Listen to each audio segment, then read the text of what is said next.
हरे कृष्णा कृष्णा कृष्णा हरे हरे, हरे राम राम राम हरे हरे। एक संत ने की भविष्यवाणी, 2023 में बदलेगी रसिया की कहानी, बदल जाएगा परिवेश, रसिया बनेगा हिंदू देश।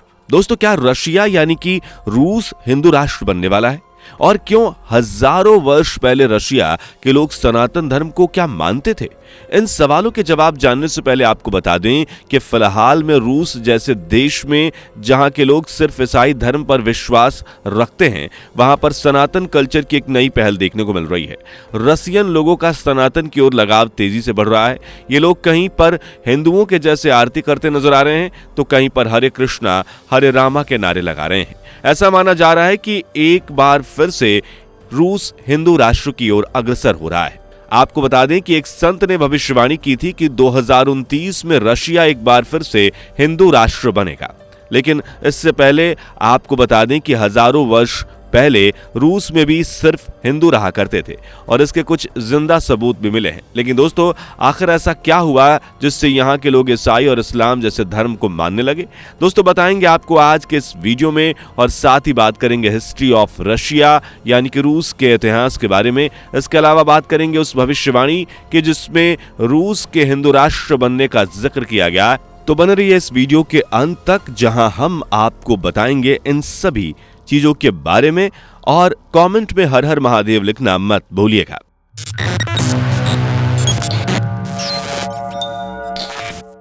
दोस्तों, आपको बता दें, रशिया का एक टाइम पर नाम ऋषशृंगाहा हुआ करता था, जिसका मतलब होता है ऋषियों की रहने की जगह, यानी कि जहां ऋषि मुनि रहते हैं। लेकिन आज के टाइम पर यहां सिर्फ ईसाई और मुस्लिम की ज्यादा आबादी देखने को मिलती है।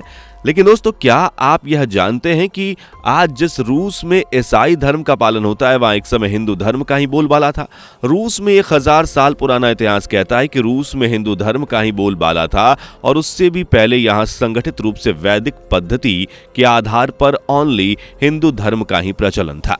आपको बता दें कि 10वीं शताब्दी के आखिर में रूस की कीव रियासत के राजा व्लादिमीर हुआ करते थे, और उनकी इच्छा थी कि उनकी रियासत के लोग देवी देवताओं को छोड़कर किसी एक ईश्वर की पूजा करें। उस वक्त दो नए धर्म प्रचलित थे, एक तो ईसाई धर्म और दूसरा इस्लाम। दोनों धर्मों के बारे में अध्ययन करने के बाद व्लादिमीर ने ईसाई धर्म को स्वीकार करने का फैसला किया और अपनी जनता से भी इस धर्म को अपनाने की अपील की। इस तरह रशिया में ईसाई रिलीजन को अपनाया जाने लगा। रूस की कीव रियासत के राजा व्लादिमीर ने जब ऑर्थोडॉक्स ईसाई धर्म स्वीकार कर लिया और अपनी जनता से भी इस धर्म को स्वीकार करने के लिए कहा, तो उसके बाद भी कई वर्षों तक रूसी जनता अपने प्राचीन हिंदू देवी देवताओं की पूजा करती रही, और बाद में ईसाइयों के निरंतर प्रयासों के चलते रूस में ईसाई धर्म का व्यापक प्रचार प्रसार हो सका और धीरे धीरे रूस के प्राचीन धर्म को नष्ट कर दिया गया। लेकिन दोस्तों, आपको जानकर हैरानी होगी कि आज भी रूस और हिंदी कल्चर में काफी सिमिलरिटीज देखने को मिलती है। तो आइए जानते हैं कि आखिर रशिया और हिंदू कल्चर में क्या क्या समानताएं हैं जो कि रूस के लोगों को आज भी सनातन संस्कृति की ओर अट्रैक्ट करती है। दोस्तों, प्राचीन काल में रूस के लोग जिन शक्तियों की पूजा करते थे, उन्हें आज के विद्वान लोग अब प्रकृति पूजा कहकर पुकारते हैं। प्रकृति पूजकों के लिए जो सूरज में भी ईश्वर था, वायु में भी ईश्वर था, और प्रकृति में होने वाला हर परिवर्तन, प्रकृति की हर ताकत को वे ईश्वर की हरकत ही समझते थे। वे अग्नि, सूर्य, पर्वत, वायु या पवित्र पेड़ों की पूजा करते थे, जैसे कि आज भारत में हिंदू करता है। हालांकि वे प्रकृति को सम्मान देने के अलावा यह भी मानते हैं कि कोई एक ईश्वर है जिसके कारण संपूर्ण संसार चल रहा है। उन लोगों के सबसे प्रमुख देवता थे विद्युत देवता, या जिसे हम बिजली देवता कहते हैं। आसमान में चमकने वाले इस वज्र देवता का नाम पेरून था। कोई भी समझौता करते हुए इन पेरून देवता की ही कस्में खाई जाती थी और उन्हीं की पूजा मुख्य पूजा मानी जाती थी। विद्वानों का कहना है कि प्राचीन काल में रूसियों द्वारा की जाने वाली प्रकृति की यह पूजा बहुत कुछ हिंदू धर्म के रीति रिवाजों और रस्मों से मिलती जुलती थी। आपको बता दें कि सूर्य के अलावा प्राचीन कालीन रूस में कुछ मशहूर देवियां भी थी, जिनके नाम है बिरिंगिया, दीवा, जीवा, लादा, मकोश और मरेना।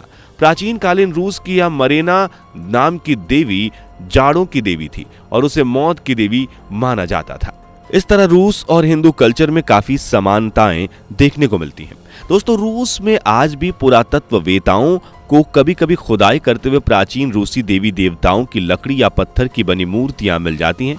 कुछ मूर्तियों में दुर्गा की तरह अनेक सर और हाथ बने होते हैं। रूस के प्राचीन देवताओं और हिंदू देवी देवताओं के बीच बहुत ज्यादा समानताएं हैं। हो सकता है कि रूस में भी पहले लोग हिंदू ही होंगे, लेकिन बाद में वे ईसाई और मुसलमान हो गए। लेकिन रूस के प्राचीन धर्म के बहुत से निशान अभी भी रूसी संस्कृति में बाकी रह गए।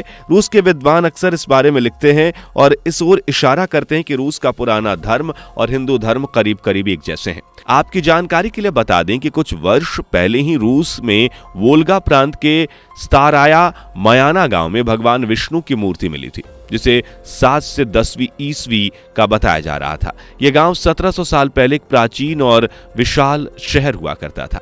उस समय यहां आज की आबादी से 10 गुना ज्यादा आबादी के लोग रहते थे।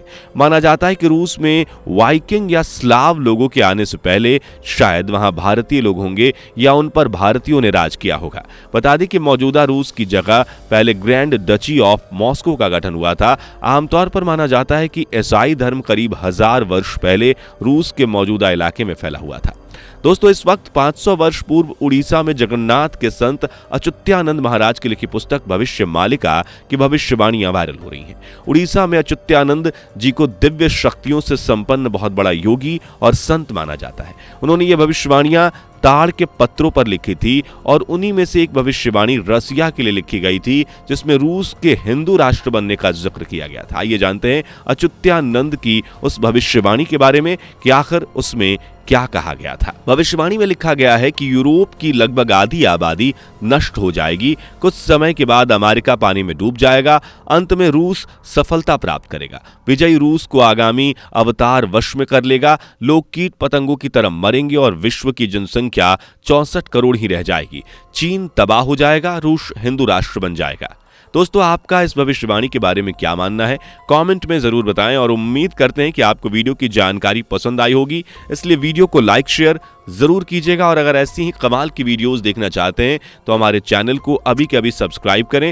साथ ही मिलते हैं अगले ऐसे ही कमाल की वीडियो में, तब तक के लिए जय हिंद। दोस्तों, आपको स्क्रीन पर 2 और वीडियोस दिखाई दे रही हैं, जिसे देखने के लिए स्क्रीन पर क्लिक करें।